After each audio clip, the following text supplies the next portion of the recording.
Yay, the M16A3 is back with Battlefield Hardline. For those of you guys that managed to get into the beta yesterday, congratulations. How have you been finding it? Are you thinking it's a good experience? I've been really enjoying myself.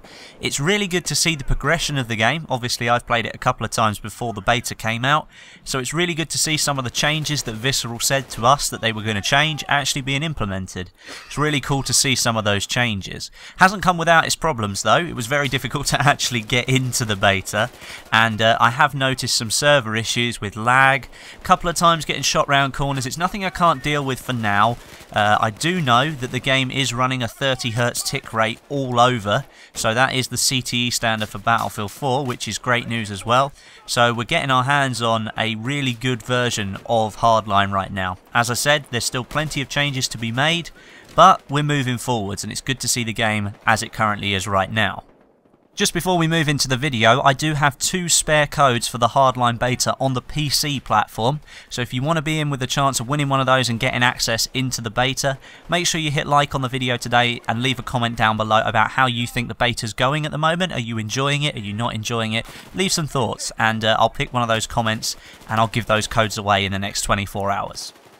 But yeah, back to the M16. The last time we saw the A3 variant available in the Battlefield franchise was with Battlefield 3, and I think we'll all agree that it was the most powerful weapon and most versatile weapon in the game. Had a really good balance of rate of fire, good recoil control, and all round a really good weapon. To be honest, not much has changed in Hardline. It doesn't have a lot of side-to-side recoil, it doesn't have a lot of vertical recoil, and it kills people extremely quickly. My preferred loadout for the M16 is with a Cobra sight, a folding grip, and the heavy barrel, or without a barrel at all. It really depends on what kind of sort of lengths of game modes that I'm going for, distances of engagement as well. So if I'm going for long range targets, I'm going to be using that heavy barrel, but if I'm going for sort of mid-range targets, which is typically what you'll see in the heist game mode, then I just tend to go without a barrel at all. Thinking all the other ones that you can put on there really doesn't make any difference at all to the weapon and actually just hinders you more than it helps you, I think. One thing I will just mention, because I was a little bit confused with this when I first started playing Hardline, and that was back in May, how to unlock attachments and different equipment for your actual weapon that you're using can be a little bit confusing if you don't really know the menu layout. I had it explained to me, so I'll just relay that to you now. For each thing that you want to unlock, obviously you have to pay for that with the money that you're earning in game by getting kills and doing things like that. But to actually open up each tier, you need to gain service stars for the weapon. So for example, if you want to open up the sights so that you can choose your own sight to actually buy, you need to get 2 service stars with the weapon.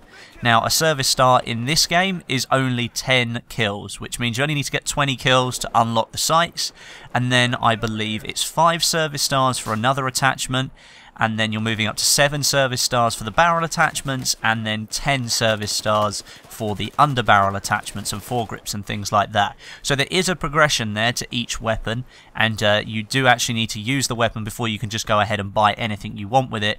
It was described to me first of all that you could just buy your way into getting to the top of the weapon tier, but it looks as if they've implemented this service star system to try and limit that a little bit when you first start playing, because otherwise you could just choose the best loadout before anyone else had it, and then you could just go around ripping people to shreds.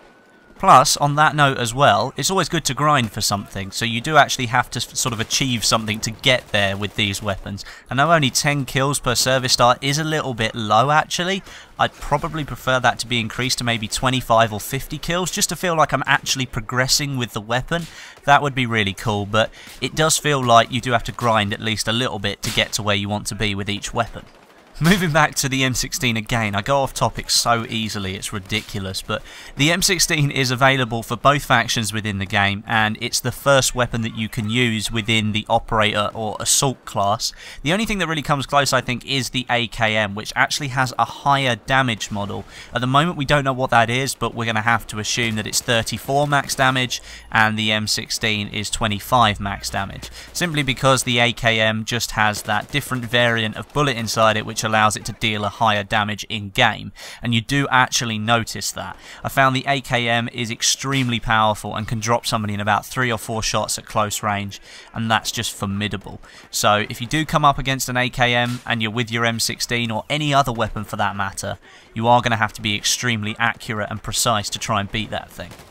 One thing I would just like to point your attention to is this. Now, if you can see what's on screen right now, you can see me spraying my own emblem onto the wall in the game, which is really awesome, and you can do that too. All you have to do is go up to a wall and push the C button on a keyboard. I'm really sorry for PlayStation 4 users, I don't know what the key that actually is for you, so you may just have to try and figure it out for yourself, but I found out about this back in San Francisco, and I wasn't really allowed to talk about it until now, but I think that's a really cool addition. It just seems really weird, although the only thing I can see is it being abused and somebody's just going to make a giant penis out of it. If you got 5 people, you could have the balls at one end and the head at the other, and then the shaft in the middle. And yeah, basically, yeah, you could probably abuse that quite badly, but I thought it was a really cool idea.